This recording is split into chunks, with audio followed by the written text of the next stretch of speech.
Just one more quick update about the towel bars and the towel ring. Remember I told you they were going to need Allen wrench, and it would probably be one of these really tiny ones, but sometimes you might get lucky.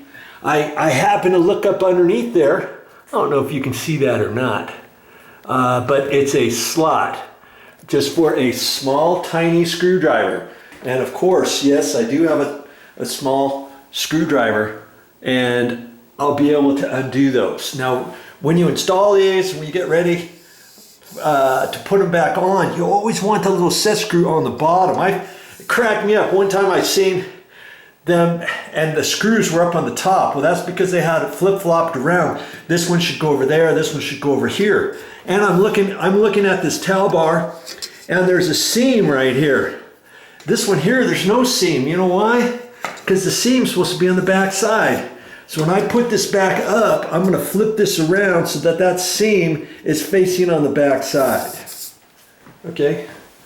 All right, that's all I wanted to show you. I guess I don't need my Allen wrench set after all. Okay, I'll show you this one. And my guess is, I just dropped my knee pad down on the floor. My guess is, after I undo this, it probably isn't going to come off until I kind of gently tap it. And see, these screws, you don't have to take all the way out. Don't take them all the way out. If you do, you drop that and then you've got to look for it. And sometimes, it just depends how far you need to undo it, because all this screw is doing is going up underneath the little nib that then you tighten up, and then it tightens this up. So you want to get that beyond where the nib is, and so I've got to undo it a certain extent. I probably have to go this one a little bit more, and then I'm just going to kind of lift on that there. Okay, there. That's all. And see, when you put it back, it goes from the top down. You make sure you've got it hooked properly, and then you tighten up that screw and it fits underneath the edge. Now see, these clips I can go ahead and leave. I think I'm just going to leave the clips. You know what I mean? I could take them off. I could take them off. But the last person who did it, they painted over this, and they left these on. Now I'm thinking that's okay to do. Okay, if your wall is really smooth wall, no texture on it or something, you really don't want to touch this up with the paintbrush later. So with that in mind, you know, I could take those off. And that's why I brought a drill with me, and I'm gonna get it. Let's just see if I can't get these off. I brought a drill in case I needed it, and I'm glad I did to do this. The handrail's going down the stairs. And yeah, I don't know if I'm gonna be able to get this or not. You know, I think I might be better off, because it's been painted over, and I don't think I'm going to be able to get that. It's been painted over a couple times, probably who knows how many times. And then the thing is, if you're not careful, and if you get these screws out, you try to whack this off or take a putty knife on there, you could pull the paper of the drywall back, and now, oh man, what did I do that for? Now I've got to patch the drywall and the spray texture because I try to pull those off, and there's so much paint on here. This bathroom's probably been painted 4 or 5 times, maybe over the last 50 years, 40 years, and so I think I'm gonna choose to leave them. All right. So I'm gonna take this next one off same way. And then I'll take this one off, and let's see if I can get that. I'll just let the camera roll. Okay, take that. See, I almost went too far with that screw. Okay, and the last thing you want, if you're next to a sink and stuff, you probably want to pull the pop-up valve down in case you drop that screw and it doesn't go down in there. If it does, worst case scenario, you got to get underneath the sink, undo the adjustable P-trap, and fish the screw back out. Okay, so now I just have to kind of wiggle this. There. Okay, there. Okay, got that one off. See how much easier it would be, and this one has not been painted over that many times. And I think, for the sake of argument, where's my drill? What did I do with my drill? Oh, here it is. I'm going to take this one down. I think I'm going to. Then I don't have to try to Mickey Mouse around here. And these are bigger screws than the other. And look at that. Look at that. One little dinky screw like that. Are you kidding me? They put that right into the drywall. Look at that.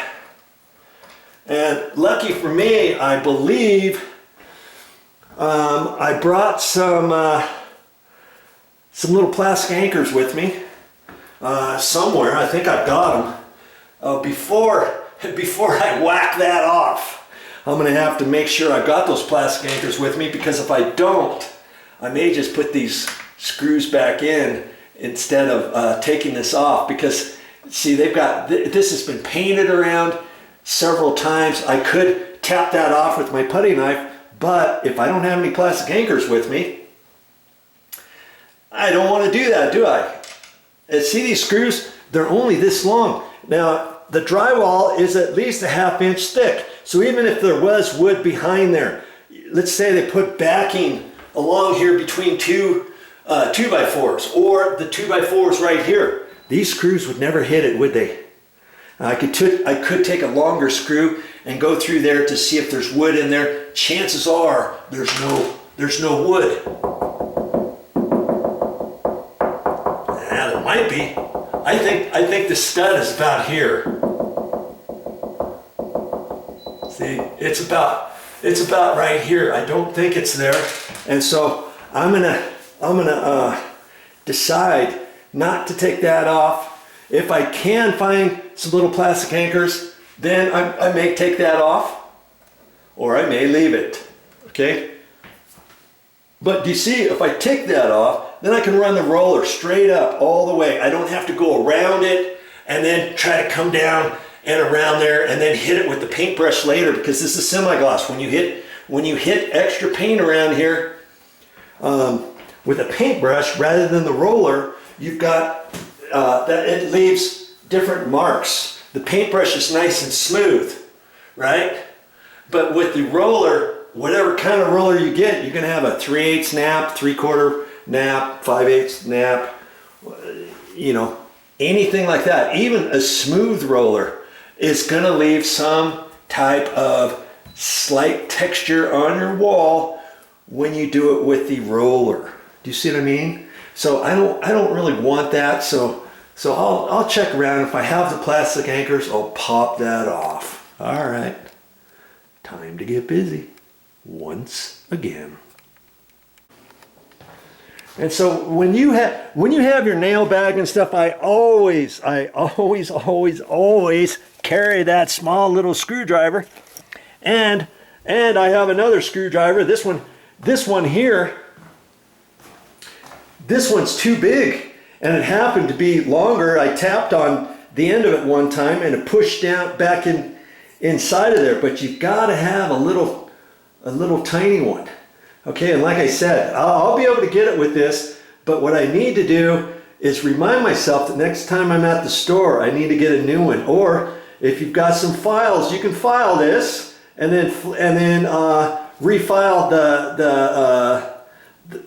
the end, so that you get exactly what you want.